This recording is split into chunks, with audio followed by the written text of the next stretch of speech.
Félicitations à tous les nouveaux bacheliers gabonais. Cela n'a pas du tout été facile, une année scolaire frappée par la pandémie de coronavirus. Ce bac, vous n'auriez peut-être pas pu le passer, certains pays ayant déclaré année blanche. Je pense notamment au Kenya. À César, ce qui est à César, donc un grand chapeau au gouvernement gabonais qui a réussi à sauver les meubles. Applaudissez. Merci.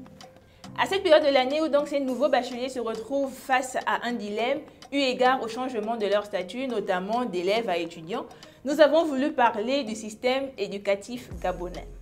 La vie après le bac étant souvent compliquée. Nous allons aussi parler de la vie avant le bac. Ce sera très intéressant, je vous assure. À tout de suite.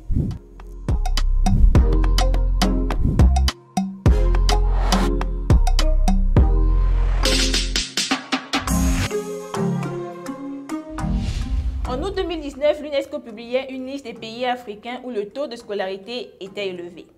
C'était une liste de 49 pays, précisant que l'Afrique en compte 54. Mais une liste dans laquelle le Gabon ne figurait pas. Cette liste est révélatrice du fait que le taux de scolarisation est faible dans ce pays d'Afrique. En cause, plusieurs facteurs. Il y a premièrement le fait que certains ne soient pas mis à l'école parce que trop pauvres. Deuxièmement, ceux qui abandonnent avant de finir le secondaire ou même avant de commencer. Et troisièmement, ceux qui ne s'abonnent pas à la chaîne et l'AMTV. Alors, s'agissant de ceux qui abandonnent avant même de finir le secondaire ou même de commencer, nous voulons ici pointer du doigt un système éducatif qui ne serait peut-être pas adapté à la réalité du pays ou alors un système qui serait obsolète.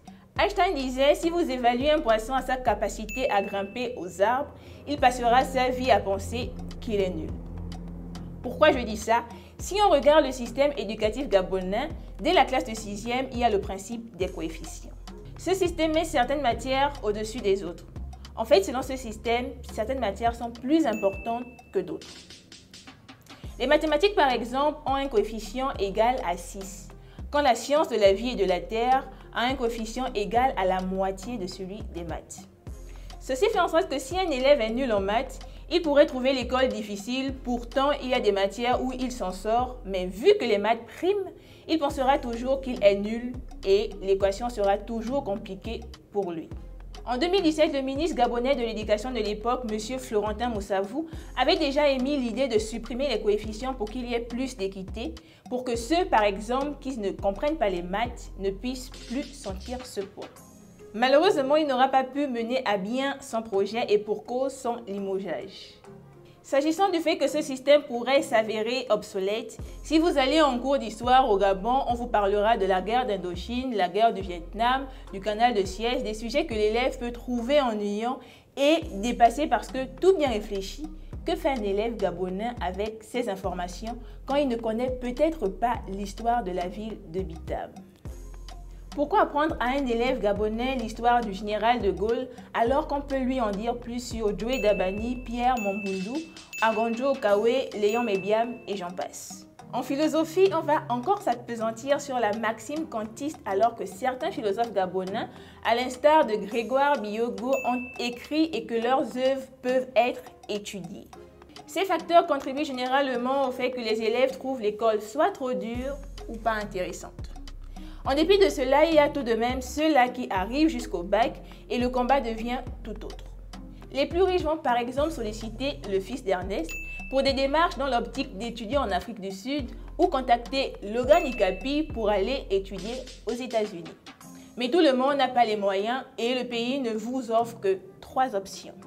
L'université Omar Bongo de Libreville, l'université des sciences de la santé d'Ovando et l'université polytechnique de Mbaya. Ce nombre, ou plutôt ce chiffre très faible d'universités publiques dans le pays engendre le problème des effectifs pléthoriques, sans compter le bizutage dont sont victimes les étudiants par les étudiants.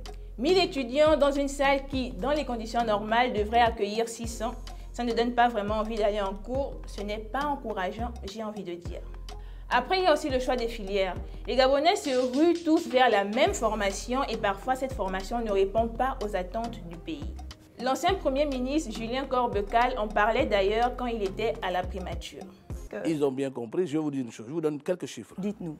Il y a 4500 étudiants en faculté de lettres. C'est pour faire quoi après?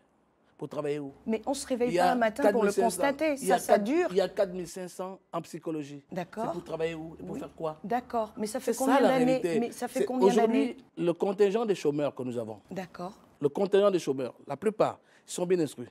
Ils sont plein la tête. Ils n'ont pas de qualification professionnelle. Quand ils demandent des emplois dans les trucs, on leur demande qu'est-ce que vous savez faire. Ils ne savent pas faire. Ils savent parler français, c'est tout. Ils savent parler anglais, c'est tout. C'est la responsabilité du gouvernement de changer de paradigme. Nous voulons former des têtes bien pleines, mais avec un métier à la fin. C'est ça la réalité. Toutefois, il ne faudrait pas sous-estimer le fait que l'État soit aussi responsable dans ce chaos. Le projet de construction des universités d'Oyem, Mouila et Port-Gentil, un projet qui date de 2007 et dont un fonds avait pourtant été alloué pour cela en 2010 par la Banque africaine de développement, est jusqu'ici resté sans suite. Récemment, le nouveau ministre de l'Éducation, le professeur Daouda, déclarait que les critères d'entrée à l'université Omar Bongo seront revus selon l'âge et le mérite. Les plus âgés, l'État allait privilégier la formation professionnelle à la zone économique de Cork. Vous pouvez par exemple entrer avec un niveau 3e et suivre des formations en génie mécanique, génie électronique, ingénierie de soudage, logistique, aéronautique, obtenir un certificat d'aptitude professionnelle dans une classe de maximum 20 élèves pour une durée de formation de 2 ans.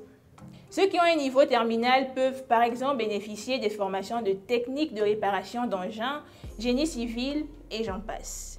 Ceci pourrait être une solution au problème des diplômés chômeurs et par conséquent créer de l'emploi et peut-être développer le pays.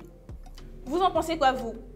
Dites-le nous dans les commentaires, nous serons très ravis de lire. On n'oublie pas de s'abonner, de partager cette vidéo qui pourrait être bénéfique. C'est le Gabon qui gagne, dites.